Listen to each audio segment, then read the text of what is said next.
Sir sir వస్తుందా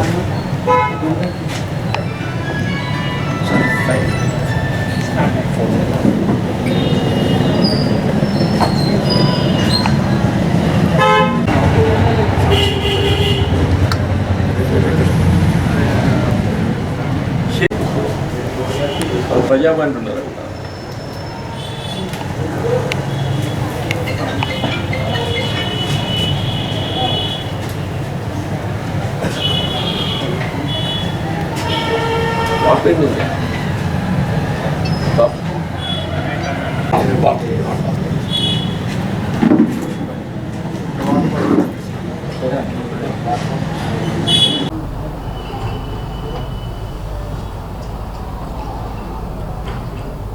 ఇప్పుడు తెలంగాణలో కాంగ్రెస్ ప్రభుత్వం ఏర్పడ్డ తదుపరి వాస్తవంగా ఎన్నికల్లో చేసినటువంటి వాగ్దానాలు కానివ్వండి, ప్రణాళికే కానివ్వండి కాక ఏ రాజకీయ పార్టీ కానీ, శాసనసభ కానీ, పార్లమెంట్ కానీ కాల పరిమితి 5 సంవత్సరాలు ఉంటుంది. మనం ఎన్నికల్లో పొందుపరిచి ప్రకటించే ప్రణాళిక కాల పరిమితి 5 సంవత్సరాలు. అంటే ఆ 5 సంవత్సరాల కాలం లోపల దాన్ని అమలు చేయాలనే సంకల్పంతో స్టేజ్ బై స్టేజ్ అమలు చేస్తారు.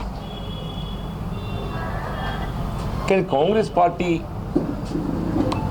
5 సంవత్సరాల కాల పరిమితి కలిగి ఉన్నప్పటికీ కూడా ఆ విధంగా కాకుండా వీళ్ళ నిరుపేద వర్గాలకు అందింప చేయవలసినటువంటి ఒక సంక్షేమ కార్యక్రమాల ప్రాధాన్యత దృష్ట్యా వీళ్ళ ఉచిత రవాణా సౌకర్యం right from the day beginning అని చెప్పంటున్నా. 7th నాడు ముఖ్యమంత్రిగా రేవంత్ రెడ్డి గారు బాధ్యతలు చేపడితే 9th వెళ్ళి అమలు తీసుకొచ్చింది. మీరు ఇమీడియట్గా ఏదైతున్నదో ఆనాడు రాజశేఖర్ రెడ్డి గారు రైతాంగానికి సంబంధించి వ్యవసాయ రంగాన దేశంలోనే ఎక్కడ లేని విధంగా ఉచిత విద్యుత్ సౌకర్యం కల్పింప చేయబడే విధంగా కార్యక్రమాన్ని అమలు తలపెడితే వీళ్ళ మళ్ళీ ఏదైతుందో గృహ అవసరాలకు సంబంధించి 200 యూనిట్ల వరకు ఏదైతే ఉచిత విద్యుత్ సౌకర్యం కల్పింప చేయబడే విధంగా within a month of assuming charge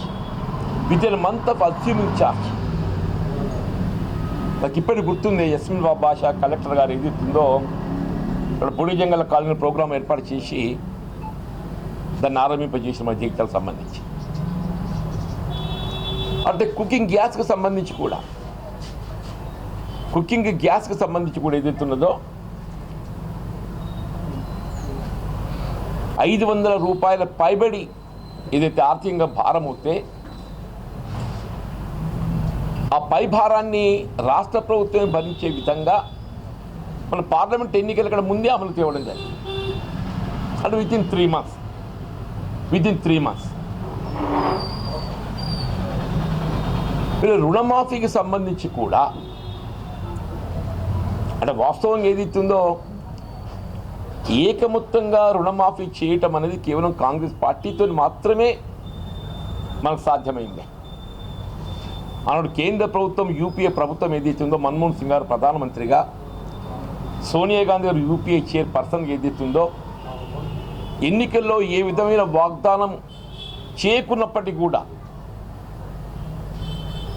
వీళ్ళ దేశంలోని రైతాంగం అందరినీ కూడా రుణవిముక్తులు చేయాలనే భావనతోని ఏకమొత్తంగా ₹1,00,000 రుణమాఫీ చేసిన ఘనత కాంగ్రెస్ పార్టీదని చెప్పండి. వీళ్ళ ఆనాటి నుండి ఈనాటి వరకు వీళ్ళ మధ్యలో మోడీ గారు ఏదైతుందో 10 సంవత్సరాల కాలం గడిచిపోయిందా. వీళ్ళు అప్పుడప్పుడు బీజేపీ నాయకులు కూడా మాట్లాడుతుంటే ఆశ్చర్యం కలుగుతుంది. వాళ్ళు ఈనాడు కూడా ఏదైతుందో రైతాంగానికి సంబంధించి రుణమాఫీ చేయాలనే ఒక ఆలోచన కూడా చేయలేదు. వాళ్ళు ఆలోచన కూడా చేయలేదని చెప్పంటాడు.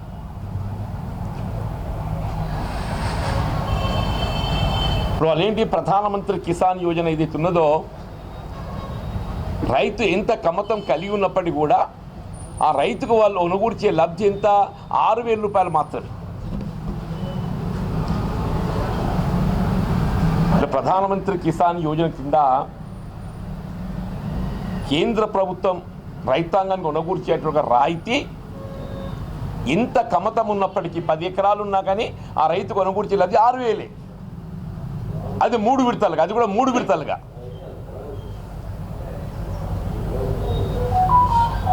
ఇక బీఆర్ఎస్ పార్టీకి వస్తే మనకు తెలియంది కాదు. మొదటి పర్యాయం ఏదైతుందో ఎన్నికలప్పుడు ఏకమొత్తంగా అమలు చేయడం జరుగుతుందని చెప్పి పేర్కొని కూడా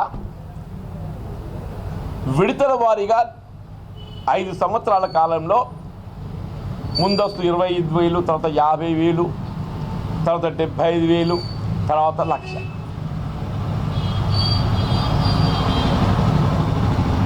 రెండో పర్యాయానికి వచ్చేవరకల్లా మళ్ళీ అదే విడతల వారి చేయడం జరుగుతుందని చెప్పి పేర్కొని 25, 50, 75 వరకు చేశారా. 75 పై పడ్డటువంటి ఒక ₹1,00,000 వరకు ఉన్నటువంటి ఒక రైతాంగానికి అప్పు చివరికి చేతులెత్తేసి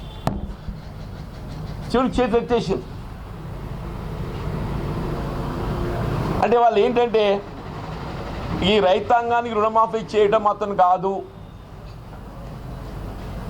ఏ విధంగా కేంద్రంలో అధికారంలో ఉన్నటువంటి మోడీ గారి ప్రభుత్వం ఏదైతే వాళ్ళు రుణమాఫీ చేయడం మాత్రం సాధ్యం కాదు అని దాని గురించి ఆలోచనే చేయకుంటే వీళ్ళు కేసీఆర్ గారు కూడా 2 పర్యాయాల వరకు ఉన్న అనుభవంతో ఏదైతుందో ఈ రుణమాఫీ చేయడం మాత్రం కాదు అని చెప్పని వాళ్ళ ఎన్నికల ప్రణాళికలు కూడా అంశాన్ని చేర్చలేదు. ఇక్కడ గమనించాల్సింది ఏదైతుందో మొన్నటి 2023 ఎన్నికల ప్రణాళికలు కూడా వాళ్ళు చేర్చలేదు. 23 మాసాలల్లో 50,000 ఉద్యోగాలు ఇచ్చింది. అట్లా దుర్గే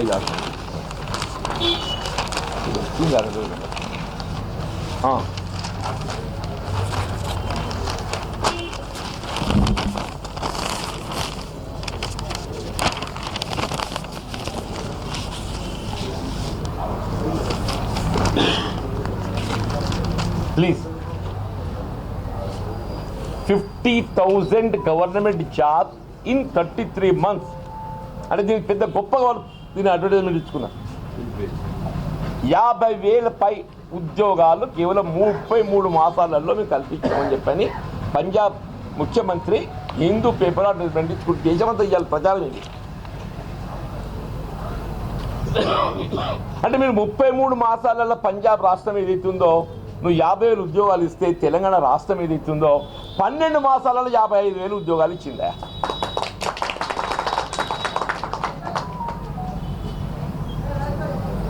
పంజాబ్ 33 ప్రయత్నం చేస్తుందా. తెలంగాణ రాష్ట్రం ఏదైతున్నదో 12 మాసాలలో 55,000 ఉద్యోగాలు ఇచ్చింది అంటున్నా. 55,000 33 మాసాలంటే ఆల్మోస్ట్ 3 years. 33 మాసాలంటే ఆల్మోస్ట్ 3 years. వాళ్ళు 3 సంవత్సరాలలో ఎన్ని ఇచ్చిండ్రో ఇక్కడ 1 సంవత్సరం లోపల అంతకంటే ఎక్కువ ఇచ్చింది.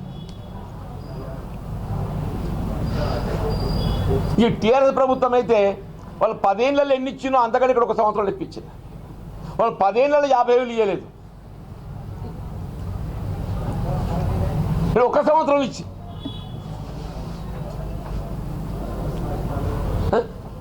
ఇంతగానే ఇక ఉదాహరణ ఇది నేనైతే సృష్టించింది కాదు కదా. నేను పొద్దున అన్ని పేపర్లు తిరిగేస్తాను నేను, ఇంక్లూడింగ్ నమస్తే తెలంగాణ. అందరూ అనుకుంటారు నమస్తే తెలంగాణ చదవద్దని చెప్పి, తప్పక చదవాలి దాన్ని. తెలియాలి కదనే, పేపర్ అన్ని చదివితేనే దాన్ని మనం వాస్తవం ఏంది మనం దాన్ని గ్రహించగలుగుతాం అని చెప్పి అంటున్నాను.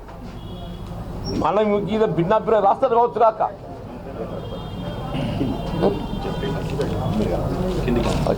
సారీ బాబు అంటే నేను 50,000 కనబడలేదు అన్నీ పేపర్లు చూసుకుంటే. మా ఎలక్ట్రానిక్ మిత్రులు ఇది రేపు ఇప్పుడు ఇలా కనబడాలి ఒకటి కొట్టంగా. ఎలక్ట్రానిక్ మిత్రులు ఏదైతే ఉందో ఈ పాయింట్ ఇంకా మా రాష్ట్రంలో మా ఊళ్ళో ఎవరైనా చూసినో చూడలేదు. ఏందన్నా 33 మాసాలలో 50,000 ఇచ్చినని చెప్పారు, గొప్పగా చెప్పుకుంటున్నాను. మనం 12 మాసాలలో 55,000 ఇచ్చినామని చెప్పి అంటున్నాం. 12 మాసాలలో సంవత్సర కాలంలో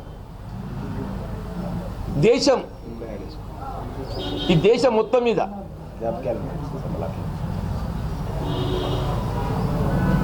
థ్యాంక్ యూ బాబు.